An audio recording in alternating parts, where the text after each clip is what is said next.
Thank you. Well, Tom, when you and I talked yesterday, you said you wanted another good round. That's what you wanted as a birthday present today. Happy birthday, 500 par today. Missed a couple of 10-footers early in the round, including that eagle, but bounced back with 3 straight birdies on 8, 9, and 10. How big of a momentum shift was that stretch for you? I wouldn't say it was a momentum shift. You know, obviously, the few putts I had were difficult putts, and sure. I felt like I didn't really try to make birdies or anything. I just kind of played my game. I had a game plan set, and I'm playing good enough where I can just kind of pick myself, choose around the golf course, and it's exactly what I did. I played well today, and just trying to keep building these momentum blocks for not just for this week, but for the rest of the season. We hit 10 different shots today with inside 15 feet. Like you said, you gave yourself a lot of looks out there on the greens. How can you continue that into the round tomorrow? Just going to tidy up on the range a little bit after, just practice a little bit. And it's really hot out there, so just keep it short and take a nap. I know you got to celebrate with the birthday boy, the other birthday boy, I should say, Scotty Scheffler last night. Some pizza. Where'd you guys go, and how was it? We went to Sally's tonight. Depending on what time he finishes, he called me last night to see if I was down for more pizza. So I'm just going to see what time he finishes, and then we'll decide from there. I know you said that you wouldn't have pizza during a tournament week. That's something that you said going into this week, but you did, and you had a good round today. So is that something we're going to see a common occurrence now? It won't be as bad as Tuesday.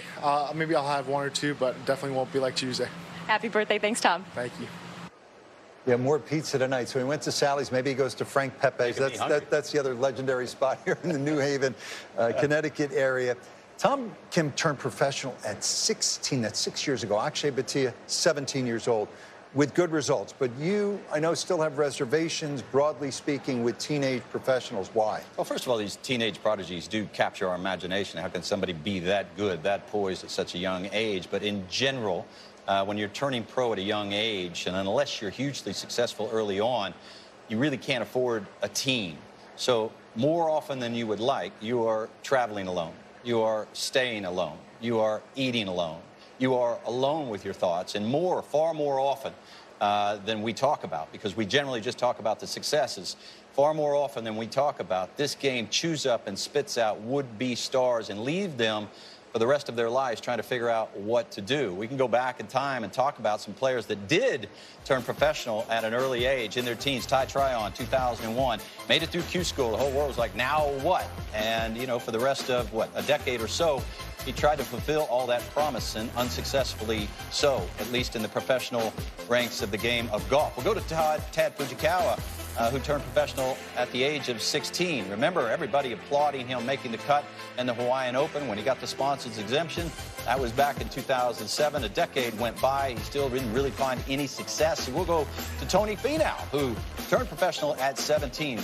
2007. So it took him about 8 years until he got onto the PGA Tour. Now, that's an 8-year apprenticeship, but I'd say that apprenticeship turned out pretty nicely. He's now 34. He's made $42 million, and he's in the hunt again this week. Of course, he's won 6 times. We'll go up to Matteo Manassero. Remember the young Italian at the age of 16 who won pretty early on, won 4 times, and then inexplicably went more than a decade without a win. He was back to the Challenge Tour, back trying to put the pieces of the puzzle back together, and did break through with a win this year in 2024 to bring his win total to 5. Siwoo Kim, Q School, 2012, 17 years of age. He fought, kicked, scrambled, and found his way to the Players' Championship. Now he's won 4 times. He seems pretty comfortably settled in. And, of course, there's Akshay Bhatia, who, like all of these others, showed so much promise at such a young age. And here he is, having won twice now on the PGA Tour. But in general, when I'm talking about these players, you think about it, you know, look, we talk about the success, but there's scores and scores of players who are similarly enticed to turn professional. And I think, what is the hurry? You know, generally speaking, out here on tour, there's not a whole lot of people. Now, they may wish you well, they may say to your face, play well, but they generally, 1, are not thinking about you, and 2, if they do, they could be, they're impartial about your success.